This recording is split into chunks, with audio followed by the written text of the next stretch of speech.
मित्रों, हम पढ़ रहे थे पुस्तक हम सब एक दूसरे पर निर्भर। विषय था केवल स्वार्थ ही न सोचते रहिए। पृष्ठ 30 से पढ़कर सुना रहे थे और पुनः इसी क्रम को आगे बढ़ाते हुए पृष्ठ 34 से पढ़कर सुनाते हैं। आइए सुनते हैं।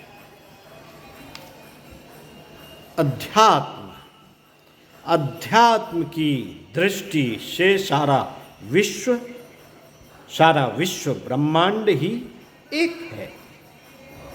समग्र विश्व की चेतना का अधिष्ठाता विश्वात्मा है। बिखरी हुई आत्माएं इसी के छोटे छोटे घटक हैं। जब तक ये इकाइयां परस्पर मिलकर रहती हैं और एक दूसरे के साथ अविच्छिन्न रूप से जुड़ी हैं, तभी तक एक दृश्यमान सौंदर्य का अस्तित्व है। यदि इनका विघटन होने लगे तो केवल धूलि मात्र ही इस संसार में शेष रह जाएगी। विश्व मानव की विश्वात्मा यदि अपनी समग्र चेतना से विघटित होकर संकीर्ण स्वार्थपरता में बिखरने लगे तो समझना चाहिए विश्व सौंदर्य की समाप्ति का समय निकट आ गया। शरीर एक है, उसमें उंगलियां, उनके पोरुए, जोड़, हड्डियां, मांसपेशियां आदि अनेक हैं। उन सबका मिला जुला स्वरूप ही शरीर है। इन सभी का समन्वय जीवन क्रम को चलाता है। वे सभी बिखरने लगे। अपनी अलग इकाई को ही सब कुछ माने, दूसरे अंगों को सहयोग करने की बात सोचना छोड़ दें तो फिर समझना चाहिए कि उन्हें भी दूसरों के सहयोग से वंचित होना पड़ेगा। ऐसी दशा में जिस स्वार्थ को साधने की उनकी इच्छा थी वह भी न सध सकेगा। हाथ तभी तक सक्रिय रहेगा जब तक कि अपनी कमाई मुंह को देगा, मुंह पेट को देगा, पेट हृदय को, और हृदय का अपने उपार्जित रक्त का वितरण समस्त शरीर को सौंपने का अर्थ प्रकारांतर से अनेक गुना लाभ अपने लिए उपार्जित करना। हाथ अपनी मुट्ठी में रखे रहें, मुंह या पेट को देने से इनकार कर दें तो फिर भूखा शरीर सूखता जाएगा और वे हाथ भी उस विपत्ति में संतृष्ट हुए बिना न रहेंगे। अपनी कमाई वे मुंह को देते हैं तो बदले में बहुमूल्य रक्त प्रवाह का लाभ लेते हैं और जितनी शक्ति कमाने में खर्च की थी उसकी भरपाई कर लेते हैं। उंगली यदि शरीर की क्रमबद्ध सत्ता व्यवस्था में भाग लेने से इनकार करते, उंगली यदि शरीर की क्रमबद्ध सत्ता व्यवस्था में भाग लेने से इनकार कर दे और अपने को अलग अलग काट कर स्वतंत्र रहने में विश्वास करे तो वह घाटे में ही रहेगी। कटी हुई उंगली देखते देखते निर्जीव हो जाएगी और सड़ने लगेगी। कट जाने पर मनमर्जी करने का जो लाभ सोचा था वह इसलिए न मिल सकेगा कि रक्त प्रवाह के लिए उसे दूसरे अंगों पर निर्भर रहना पड़ता था। सहयोग देने से इनकार करने का अर्थ सहयोग पाने का द्वार बंद कर देना भी है। हमारे एक के सहयोग न देने से भी समाज और शरीर क्रम चलता रहेगा, पर अपने को स्वार्थी एवं असामाजिक सिद्ध करने के बाद समाज का सद्भाव को देने की जो हानि उठानी पड़ेगी उससे अपनी ही क्षति अधिक होगी। मनुष्य शरीर विविध अंगों एवं अवयवों से मिलकर बना है। क्या शरीर का कोई अंग व्यक्तिगत रूप से इस बात का अधिकारी है कि वह अपना विकास त्याग दे और यह कहकर स्वस्थ रहना छोड़ दे कि यह तो हमारी इच्छा है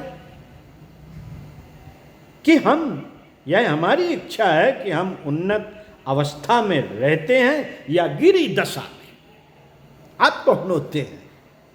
हम चाहे जैसे रहें, ये भी प्रश्न है। निश्चय ही शरीर के किसी अंग अथवा अवयव को ऐसा अधिकार नहीं है। उसकी दशा केवल उसकी अपनी व्यक्तिगत दशा नहीं है, उसकी दशा का संबंध पूरे शरीर से है। उसका अस्वस्थ अथवा अविकसित रहना पूरे शरीर पर प्रभाव डालेगा। उसकी अनुपयुक्तता समग्र शरीर को या तो अस्वस्थ कर देगी अथवा उसकी सुगढ़ता सुंदरता को बिगाड़ देगी। उसी प्रकार हर मनुष्य समाज रूपी शरीर का एक अभिन्न अंग अथवा अवयव है। उसकी व्यक्तिगत कोई सत्ता नहीं और न समाज में उसका अस्तित्व ही अलग है। उसकी हर दशा का प्रभाव शरीर पर पड़ना ही है। समाज के सदस्य जितने स्वस्थ, शिक्षित, श्रेष्ठ और उन्नत अवस्था वाले होंगे, समाज भी उतना ही स्वस्थ, शिष्ट और उन्नत होगा। और उसके सदस्य जितनी अवनत अवस्था के होंगे, समाज भी उतना ही पतित और निकृष्ट अवस्था वाला होगा। हम में से जिस प्रकार किसी को अपना अलग अस्तित्व मानने का अधिकार नहीं है, उसी प्रकार यह भी अधिकार नहीं है कि हम उन्नत दशा में रहकर समाज को नीचे घसीटने की चेष्टा करें। हम समाज के अभिन्न अंग हैं और इसके लिए नैतिकताबद्ध हैं कि आत्मोन्नत द्वारा समाज की स्थिति में उच्चता का समावेश करें। उन्नत दिशा की ओर अग्रसर हुए बिना जीवन में सुख संतोष कहाँ सुख संतोष है? सुख संतोष तो व्यक्तिगत जीवन का लक्ष्य है ही। इसके विषय में तो कोई यह कह ही नहीं सकता कि हमें सुख संतोष की कामना नहीं है। हम दुख दर्द का ही जीवन व्यतीत करते रहेंगे, यह हमारी व्यक्तिगत वस्तु होगी। इससे किसी का कोई संबंध नहीं। सुख संतोष के लिए हम जीवन पर कोई प्रतिबंध अथवा नियम आरोपित करना पसंद नहीं करते। कहने को कोई भले ही मुख से बकवास कर दे, किंतु सुख संतोष संसार का प्रत्येक व्यक्ति चाहता है। प्रत्येक व्यक्ति चाहता है। इसके अथवा इसकी आशा के बिना कोई जीवित ही नहीं रह सकता। साथियों, जो उन्नत की ओर बढ़ने का प्रयत्न नहीं करेगा, वह पतन की ओर फिसलेगा। यह स्वाभाविक क्रम है। कोई भी उन्नत अथवा अवनत के बीच खड़ा नहीं रह सकता। इस संसार में मनुष्य जीवन की दो ही गतियां हैं, दो गतियां, उत्थान अथवा पतन। तीसरी कोई भी माध्यमिक गति नहीं। मनुष्य उन्नत की ओर न बढ़ेगा तो समय उसे पतन की गर्त में गिरा देगा। उस अवस्था में उसके जीवन में दुख, पश्चाताप, आत्मग्लान अथवा कष्ट क्लेशों के सिवाय सुख शांति की एक क्षीण किरण भी पास न आ सकेगी। इतना ही नहीं, हम सब आध्यात्मिक दृष्टि से भी उन्नत की ओर बढ़ने के लिए कर्तव्यबद्ध हैं। यह शरीर, यह जीवन और यह सारी सुविधाएं हमारी व्यक्तिगत संपत्तियां नहीं हैं। सारी सुविधाएं हमारी व्यक्तिगत संपत्तियां नहीं हैं कि हम इनका जिस प्रकार चाहें सदुपयोग अथवा दुरुपयोग करते रहें। यह सब वस्तुएं किसी दूसरे की संपदा हैं जो हमें एक विशेष प्रयोजन के लिए प्रदान की गई हैं। यह सारी वस्तुएं ईश्वर की धरोहर हैं और जीवात्मा का उद्धार करने के लिए, प्रयोग करने के लिए दी गई हैं। हम इनको विषयों के भोग में समाप्त कर डालें, किसी प्रकार भी हमें यह अधिकार प्राप्त नहीं है। जो कोई इस संबंध में अनधिकार चेष्टा करता है, उसे लोक से लेकर परलोक तक उसका समुचित दंड भोगना पड़ता है। यदि विषय भोग ही इसका उद्देश्य रहा होता तो परमात्मा हमें पशु योनियों से श्रेष्ठ मनुष्य की योनि में जन्म देकर क्यों बुद्धि, विवेक, विचार और भावनाओं की अनुपम विभूतियां ही अनुग्रहित करता। साथियों, हम आज मनुष्य हैं। यह स्थिति यूं ही अनायास हमें प्राप्त नहीं हो गई है। यह सुफल है जो हमें निरंतर उन्नत करने के पुण्य प्रयास में दिया गया है। कीट पतंगों और पशु पक्षियों की 84 लाख योनियों को क्रमशः पार करते हुए इस जीवात्मा को मनुष्य शरीर में ला सकने में सफल हो सके हैं। निम्न एवं साधन रहित कीट पतंगों की स्थिति से उन्नत करते करते मनुष्य जैसे महान जीवन में आकर हम उस अभियान को बंद कर पतन की ओर जाने लगे। इसमें कोई बुद्धिमानी जैसी बात तो समझ में नहीं आती, जबकि यही वह अवसर है जिसमें उन्नत का प्रयास सबसे अधिक करने की आवश्यकता है। सामाजिक हित, सुख शांति अथवा आत्मोद्धार कोई भी उद्देश्य लेकर क्यों न किया जाए,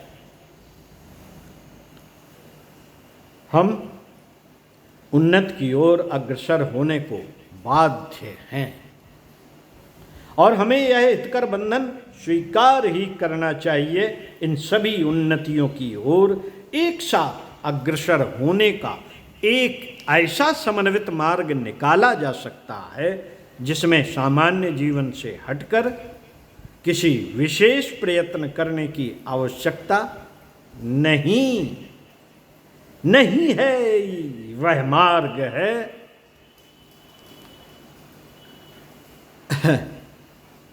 वह मार्ग है किसी सदुद्देश्य पूर्वक जीवन की धारा को मर्यादित मार्गों में चलाना और ऐसे मार्ग न अपनाना जिस पर चलने की आत्मा निषेध करे। स्वार्थपूर्ण जीवन सबसे दुखदायी जीवन है। इसका परिणाम नरक जैसी परिस्थितियां उत्पन्न कर देता है। संघर्ष, द्वेष, ईर्ष्या, लोभ, लिप्सा आदि दोषों का मूल कारण स्वार्थपरता के कारण ही मनुष्य चोर, छली, बेईमानी और दुष्ट बन जाता है। ऐसा नहीं कि लोग इसको जानते ना हो, लोग जानते हैं, फिर भी इसी विभीषिका में गिरते चले जाते हैं। स्वार्थ की ओर पैर बढ़ाने से उन्हें आशंका होती है, आत्मा धिक्कारती है और लोग उसकी आवाज़ अनसुनी करके उस ओर बढ़ते रहते हैं। यह अप्राकृतिक प्रवृत्ति है। मनुष्य को इस निंदनीय दुर्बलता को त्याग देना चाहिए। निस्वार्थ भाव से अपने स्वत्वों की रक्षा और कर्तव्यों का पालन करने से सुंदर, शीतल और संतोषपूर्ण अंतः शांति मिलती है। स्वार्थ त्याग देने से परमार्थ का भाव स्वतः आ जाता है। परमार्थपूर्ण जीवन स्वर्गीय सुख शांति का आगार है। किसी का हित करना, आवश्यकता पीड़ितों की सेवा करना, किसी की सहायता में तत्पर रहना और किसी को दुख न देना आदि ऐसी वृत्ति है जिसमें आनंद की अनिर्वचनीय पुलक समाई होती है।